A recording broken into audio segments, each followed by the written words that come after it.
இந்த பேச்சுவார்த்தையில் அவங்க சைடு யார் அமெரிக்கா சைட்லேருந்து வந்து ஜேடி வான்சன், அது மட்டும் இல்லாமல் அவங்க சைடில் முக்கியமான அமைச்சர்கள்லாம் வந்திருந்தாங்க. அது மட்டும் இல்லாமல் இந்த சைடு யார் ஈரான் சைட்லேருந்து பார்த்தீங்கன்னாக்கா அங்கே உள்ள வெளியுறவுத்துறை அமைச்சரான அப்பாஸ் வந்திருந்தாங்க.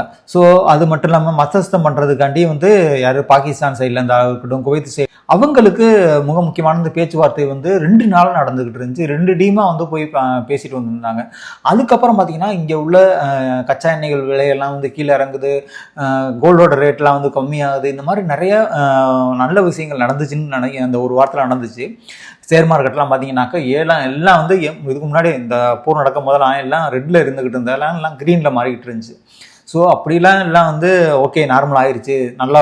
ஏன்னா இப்போ வந்து 2 போர் நடக்குது. 2 போர் என்னன்னாக்கா, ஃபர்ஸ்ட் போர் வந்து உக்ரைன் ரஷ்யா நடந்துட்டு இருக்கு. ஆனால் அந்த உக்ரைன் ரஷ்யா போர் நடக்கிறது வந்து உலக நாடுகளுக்கு வந்து பாதிப்பு ஏற்படுத்துச்சுன்னு கேட்டிங்கன்னா அது இங்கே ஏற்பட்டுச்சு, பாதிப்பு ஏற்பட்டுச்சு. ஆனால் அந்த அளவுக்கு ஒரு இன்ஃபேக்டை வந்து ஏற்படுத்தலை. ஆனால் பர்டிகுலராக இந்த ஒரு அமெரிக்கா, ஈரான், இஸ்ரேல் இந்த 3 நாடுகளும் வந்து சண்டை போடுறதுனால அங்கேருந்து கல்ஃப் கண்ட்ரிலேருந்து வரக்கூடிய கச்சா எண்ணெய்கள் வந்து பார்த்தீங்கன்னா எதுவுமே எங்கேயுமே வந்து வர முடியல. ஏன்னா அந்த ஒரு ஸ்ட்ரெய்ட் ஆஃப் ஹார்மோஸை வந்து தாண்டி தான் வர முடியும். ஆனால் அந்த ஸ்ட்ரெய்ட் ஆஃப் ஹார்மோஸை தாண்டி வர முடியலைன்னா அவங்க எப்படி என்ன பண்ண முடியும்? ஒன்றுமே பண்ண முடியாது.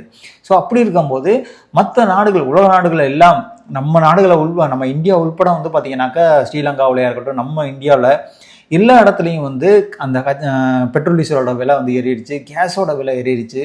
ஸோ இந்த முன்னாடி பார்த்தீங்கன்னா நம்ம பிரைம் மினிஸ்டர் என்ன சொன்னாங்கன்னாக்கா, இன்னும் கேஸோட ரேட்லாம் வந்து நாங்கள் கம்மி பண்ணுறோம். ஸோ இதுக்கு முன்னாடி ஏற்றிருந்தோம், ஸோ அதெல்லாம் கம்மி பண்ணுறோம், நம்மளுக்கு தேவைப்படுற கேஸ்லாம் வந்துருச்சு அப்படின்னு சொன்னாங்க. இந்த பேச்சுவார்த்தை நடத்தி 2-3 நாள் தான் வந்து கேப் விட்டாங்க.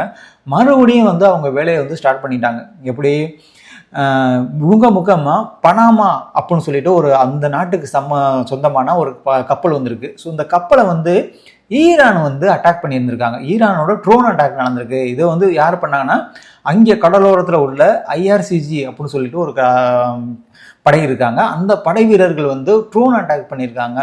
ஸோ இந்த கப்பலில் வந்து 2 மில்லியனுக்கு மேலே அந்த கச்சா எண்ணெய்கள் வந்து இருந்திருக்கு அப்படிங்கிற மாதிரி சொல்கிறாங்க.